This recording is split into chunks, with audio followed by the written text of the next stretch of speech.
This is your principal, Mr. Caudle, and this is Chapter 11, A Sticky Web of Bright Pink Silly String Across the Astonished Teacher's Face. Ramek, 11th grade. Yo man, what's up with this? How come there's no black history classes taught at this school? Ramek asked the history teacher as he flipped through the pages of their American history book. All I see in here is white folks. We teach the history of all Americans, Ramek. The teacher replied carefully. We tried very hard to be culturally diverse in our approach.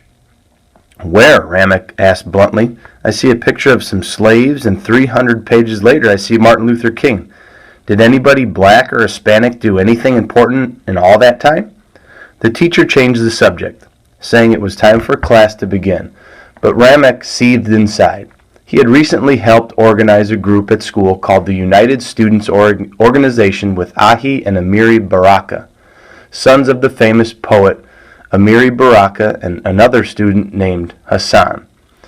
The USO met regularly, not to cause trouble, but to try to work within the school and the community to make changes. George and Samson went to meetings occasionally, but Ramek, also always questioning, was one of the leaders. Our history books should reflect our history, Ahi said, and we need more money in this school, Hassan added with passion. Why do they always cut the budgets of schools in the city? Suburban kids have swimming pools and tennis courts and carpet in the halls. We get the leftover desks and old books and equipment. We deserve better. We ought to walk out, Ramek suggested at one meeting. And what would that do, George asked, except get us in trouble? But Ahi seized upon the idea. If just a few of us walk out, you are right, we would get in trouble. But suppose we all walk out, the entire school, he asked excitedly. Ramek grabbed his excitement. Suppose we get other schools in Newark to walk with us. They would have to pay attention to us. It would have to be well organized, Ahi said. We need flyers and coordinators and troubleshooters. We can do this. The USO worked for weeks organizing the walkout. It was to be peaceful yet powerful. Ramek, George, and Samson all participated in the planning. On a cool morning in April, at exactly the same time, hundreds of students from University High School quietly walked out of the building. They spilled onto the sidewalks and into the street. Some walked, some drove. Some took buses to the Board of Education headquarters in downtown Newark. The buses and streets grew more crowded as, amazingly, students from Shabazz Central and other high schools joined the protest. They locked arms and chanted, "We shall overcome," they sang. Police showed up and tried to stop them, but there were too many students to arrest. Besides, the students were peaceful, well-behaved, and focused on their goal. Traffic was snarled as hundreds and hundreds of students marched towards the building. We want to speak to the superintendent, Hassan and Ahi demanded of the timid-looking secretary who came out to greet them in front of the building. We have legitimate concerns, and we respectfully request a meeting to discuss them.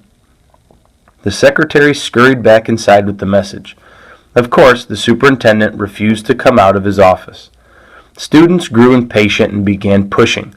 A surge of students moved forward, and they entered the lobby of the building. They sat down and refused to move until someone came to speak to them. Hassan, the loudest and most outspoken, was arrested for disturbing the peace. Eventually, the superintendent and an assemblyman and state senator showed up and spoke to the crowd. But the students' requests weren't addressed specifically or seriously. Hours passed. Gradually, students began to leave. They had jobs to get to or family responsibilities. I gotta go, Ramek, George said. I can't miss work tonight. Do what you gotta do, man. I'm staying, Ramek said with a smile. It just feels right, you know. I'm out of here too, Samson said. Good luck. Ramek and about 50 others refused to leave the lobby of the building that night. The police set up a guard more to protect them than to detain them. Someone ordered them pizza. A parent brought blankets, but the students stayed the night, emphasizing the importance of their demands. The next morning they went home, feeling victorious. Over the next few weeks, a committee was formed to develop the first curriculum at University High School that included African American and Hispanic history. Ramick was a hero at school and was even on the news briefly. He felt good about himself and what he had accomplished. But that didn't stop him from getting in trouble. He didn't like his biology teacher. Something about the woman made him want to push her buttons. He'd ask questions in class that he already knew the answers to and do everything she asked the class not to do. Ramick, you forget that these lab reports must be turned in with writing only on the front of the paper. You wrote on both sides. I'm saving trees, Ramick responded, a devilish smile on his face. You'll have to do it over if you want to get credit for it, the teacher whined. That would waste even more trees, Ramick said innocently. Besides, every single answer on that paper is correct. Check them out. I refuse to grade a paper that has not been done according to the rules, this teacher insisted. Ramick shrugged, balled up the assignment, and tossed it in this trash can. Satisfied, he asked. George and Samson watched from their seats laughing. The teacher tensed but said nothing else. Ramick sat for the rest of the class, ignoring her, earphones on his head as he listened to music. The teacher did her best to ignore him. A couple of days later, Ramick had skipped the class and was roaming the halls with George and Samson. The trio spied a 7th grade boy walking toward them. The kid carried a can of silly string in his hand. Give me that, Ramick demanded. You want to get in trouble?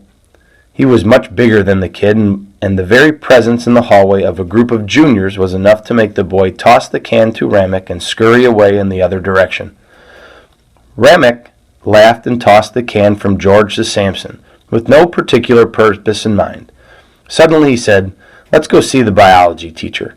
They ran down the empty hall to the teacher's room, then knocked on her locked door. The door opened. The teacher stood there staring at the three friends. What do you want? She asked, seeming angrily that she had been interrupted. Without a word, Ramick raised his hand, pushed the button of the aerosol can, and sprayed a sticky web of bright pink silly string up and down and across the astonished teacher's face. In confusion, the teacher turned to her class. They cracked up, falling out of their chairs with hysterical laughter. The teacher was humiliated and furious. Ramick, knowing he had gone too far, disappeared down the hall. Ramick Hunt, please report to the principal's office, the loudspeaker announced. Ramick slipped into the office and held his breath while the principal yelled at him for being stupid, insubordinate, and thoughtless, all of which Ramick knew was true. You are suspended from school as of this moment, Ramick. Indefinitely, he added. You mean I can't come back ever? Ramick asked in disbelief. He thought about all his mother and grandmother had sacrificed for him, about the loss of friends, about how he really did like learning things, and he slumped down the hall and out of the door. In the days that followed, the teacher developed an allergic reaction to the chemical in the silly string and threatened to file criminal charges. The superintendent upheld Ramick's expulsion, and a final hearing was held. Ramick, dressed in a suit and tie and armed with an apology, waited to see his future crumble. When asked to make a statement, Ramick stood and spoke. He looked directly at the teacher. I'm really sorry for what I did. I wasn't thinking about consequences. Sometimes I do that. My mouth or my hands go off before my brain gets involved. Actually, I really like biology. I love science, and it's easy for me. I don't know what else to say except that I'm really, really sorry, and I hope that one day you can forgive me.